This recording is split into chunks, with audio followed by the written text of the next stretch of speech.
मानव ने विकसित होने के क्रम में धरती पर मौजूद ज्यादातर रहस्यों को जान लिया और बचे हुए अनजान पहलुओं को जानने की लगातार कोशिश कर रहा है। इस क्रम में अगर सबसे कम किसी के बारे में इंसान जान पाया है तो वो खुद अपने बारे में है।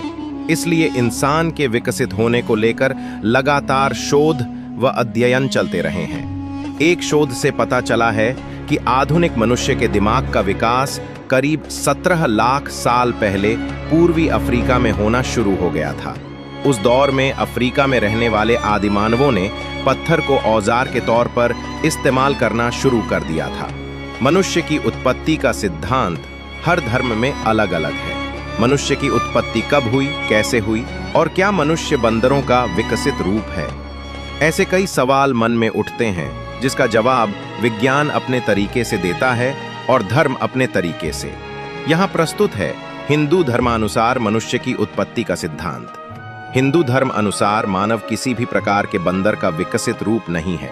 पौराणिक ग्रंथों के अनुसार वानर और बंदरों को मनुष्य से अलग माना गया है।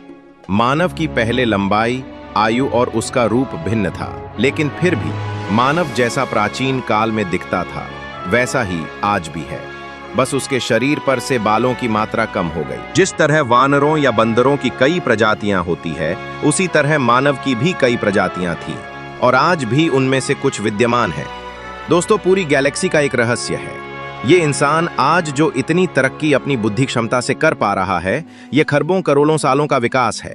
लेकिन सवाल ये भी उठता है कि ये जो जीवन है कहीं बाहर से आया या फिर ये पृथ्वी पर ही पनपा और इतना सब कुछ हुआ कैसे? दोस्तों, सवाल तो बहुत से हैं और इनसे जुड़े हैं ऐसे कई छुपे हुए रहस्य। तो वीडियो के अंत तक जरूर देखना और आप अगर चैनल को सब्सक्राइब नहीं किए हैं तो जल्दी से कर ले। दोस्तों, पृथ्वी पर हर एक जगह फल और फूल रही है। आज इन सभी प्राणियों में से हम यानी मनुष्य बहुत बुद्धिमान हैं।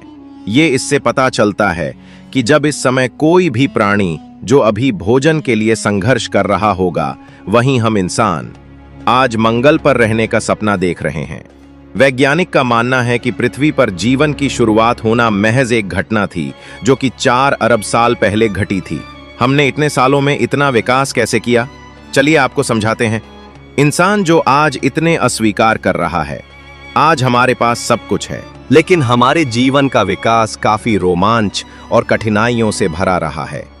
आज इस वीडियो में हम आपको वक्त में पीछे लेकर जाएंगे, जब ये दुनिया महज एक आग का गोला था और कैसे जीवन की शुरुआत से लेकर हम अब तक इतने बुद्धिमान जीव बन पाए। आज हमारे पास सब कुछ है। हम आसान भाषा में कहें तो इस पृथ्वी पर इंसान आज सबसे ताकतवर चीज था और कैसे जीवन की शुरुआत से लेकर हम अब तक इतने बुद्धिमान जीव बन पाए। तो आपके सवालों का जवाब खोजने चलते हैं। कुछ वैज्ञानिक मानते हैं कि जीवन किसी उल्कापिंड के साथ कहीं गैलेक्सी से आया था और कुछ मानते हैं कि जीवन पृथ्वी पर पानी में अलग अलग रसायनों के मिलने से अपने आप ही पैदा हुआ था।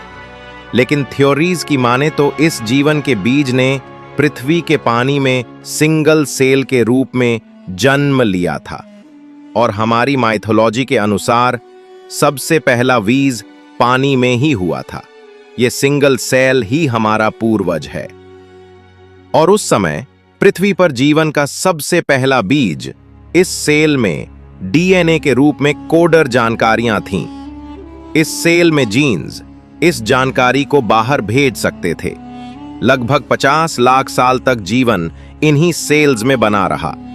अभी से करीब 3.5 अरब साल पहले इस सेल ने खुद के जैसे हूबहू दिखने वाले सेल बनाना शुरू कर दिया और खुद की ढेर सारी कॉपी बना डाली। ये एक अनोखी घटना थी। सेल्स की कॉपी बनाने से जीवन बस विकास की ओर बढ़ने लगा था। ये सेल एक नए जीन्स और जानकारी को बनाने लगे थे। अगर ये सेल्स ऐसा न करते तो जीवन कभी शुरू ही नहीं होता। 2 अरब साल तक ऐसा ही चलता रहा। पुराने सेल्स नए सेल्स को बना रहे थे, जिससे उनकी इंफॉर्मेशन नए सेल्स के जीन्स में और ज्यादा डेवलप हो रही थी।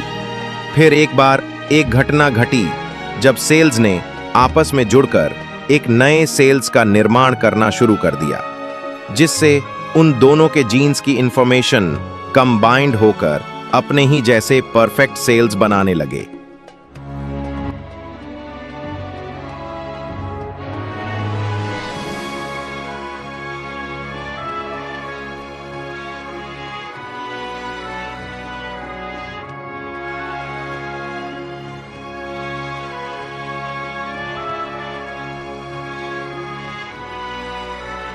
जिन सेल्स में अब एक नहीं, दो तरह के जीन्स की इंफॉर्मेशन थी। इसके बाद ऐसा ही होता रहा। इन सेल्स में म्यूटेशन होने लगे, जिससे मल्टी सेल्यूलर ऑर्गन्स पनपने लगा।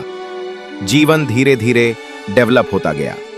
जीन्स इंफॉर्मेशन ट्रांसफर्स ये और भी ज्यादा विकसित होते गए, जिस वजह से पानी में नए प्रकार के जंतु बन गए, जिनमें से एक प्रजाति के जीप हमारे पूर्वज थे। पानी में बस 3 इंच लंबे वाटर बॉम्ब, जो कि अभी पूरी तरह से अंधे हैं और इन्हें प्रकाश को देखने की जरूरत अभी तक नहीं लगी, जिस वजह से प्रकृति ने इन्हें देखने के लिए आंखें नहीं दी। लेकिन अब समय आ चुका था। अपने आप को खतरे से बचाने के लिए इन्हें आ गया। ऐसा करने में इन्हें 2 लाख साल का समय लगा, जिससे ऐसे सेल्स बन पाए जिससे ये प्रकाश को देख पाए। अब ये पहली बार ये रंगीन दुनिया को देख पा रहे थे, क्योंकि अब हमारे पूर्वजों की आंखें बन चुकी थीं। अब इन्हें जरूरत थी, ये जो भी देख रहे हैं, इस इंफॉर्मेशन को स्टोर करने के लिए एक दिमाग, जो इनके ठीक आंखों के पीछे एक छोटा सा दिमाग विकसित होता गया। अब हमारे पूर्वज एवोल्यूशन के जरिए वॉर्म न रहकर एक मछली के आकार में आ गए। हमारा दिमाग अब छोटे छोटे डिसीजन और इंफॉर्मेशन को प्रोसेस करने लगा। लेकिन जैसा हमने बताया, सेल्स के म्यूटेशन की वजह से कई तरह की प्रजातियां विकसित हो गई थीं, जिनमें से कुछ खतरनाक भी थीं। ऐसे ही खतरनाक प्रजातियां अब शिकार करने लगी थीं। लेकिन शिकारी भी विकसित हो रहे थे। उनसे बचने के लिए हमने उथले पानी में रहना शुरू कर दिया, लेकिन उथले पानी में ऑक्सीजन की मात्रा कम थी। हमने अपने आप को बचाने के लिए अभी से करीब 375 मिलियन साल पहले हमने कुछ ऐसा किया जो कि किसी भी जीव ने नहीं किया था। हमने ऑक्सीजन की कमी गर्मी के चलते अपने मुंह पानी से बाहर निकाला। अब जो हवा ले रहे थे, हमारे शरीर में एक नए ऑर्गन यानी फेफड़ों का विकास हुआ। अब हम पानी और जमीन दोनों पर ही रहने लगे थे। अब हम हवा और पानी दोनों में ही सांस ले सकते थे। अभी से 365 मिलियन साल पहले हमने जमीन पर एक नई दुनिया देखी। ये वो अनोखा समय था जब हमने पानी को छोड़कर जमीन को चुना था। यहाँ हमारे लिए खाना भी था और पर्याप्त ऑक्सीजन भी। लेकिन यहाँ पर सूर्य की रोशनी बहुत तेज थी, जिस वजह से हमारी चमड़ी और मोटी होती गई। अब हमने जमीन पर जीना सीख लिया था। हमारे पूर्वज अपने वंश को आगे चलाने के लिए अंडे देते थे, जिससे नई पीढ़ी जन्म लेती थी और इस नई दुनिया की इंफॉर्मेशन को स्टोर करने के लिए दिमाग और ज्यादा विकसित हो रहा था। लेकिन इस जमीन पर हम अकेले नहीं थे। यहाँ भी बहुत से जीव मौजूद थे, जिनसे हमें अपने भोजन के लिए लड़ाई करनी पड़ी। इस लड़ाई को जीतने के लिए हमारे शरीर में जेनेटिक म्यूटेशन के चलते बदलाव हुए, जिससे हमारा मुंह और बॉडी काफी ताकतवर हो गई और हम उनका भी शिकार करने लगे। लेकिन सब कुछ एक जैसा नहीं चलता। प्रकृति को कुछ और ही मंजूर था। 250 मिलियन साल पहले साइबेरिया में पिघला हुआ लावा पृथ्वी के गर्भ से बाहर निकलने लगा। इस मैग्मा की वजह से हानिकारक कार्बन डाइऑक्साइड ने सूरज की हिट को पृथ्वी के एटमॉस्फेयर में बांधना शुरू किया, जिस वजह से गर्मी बहुत ज्यादा बढ़ गई। पृथ्वी के ऐसे माहौल में पेड़ पौधे खत्म होने लगे, जिससे बहुत सी प्रजातियां खत्म होने लगी और देखते ही देखते पृथ्वी की 95% प्रजाति खत्म हो गई। बची हुई 5% प्रजाति में हमारे पूर्वज भी थे। आगे चल के डायनासोर बनने वाले थे। अब हम अपने शरीर को घसीट कर नहीं चलते, बल्कि अपने पैरों से ही आगे बढ़ते हैं। हमने प्रकृति की बहुत सी मार खाई है, तब जाकर हम इतने विकसित हो पाए। और अब हम जमीन के अंदर बिल बनाकर रहने लगे। हमारे शरीर पर घने बाल थे, तो जब भी हमें सर्दी लगती तो हमारे बाल खड़े हो जाते, जिससे हवा हमारे बाल में ही कैद हो जाती, जो इंसुलेशन का काम करती थी और हमें ठंड से बचाती थी। खैर, उस टाइम पे हमें काफी चौकना रहना पड़ता था, जिसमें से हम एक थे। लेकिन नेचर का एक नियम है न्यू क्रिएशन। और कोई भी न्यू क्रिएशन से पहले पुराने निर्माण को खत्म होना होता है।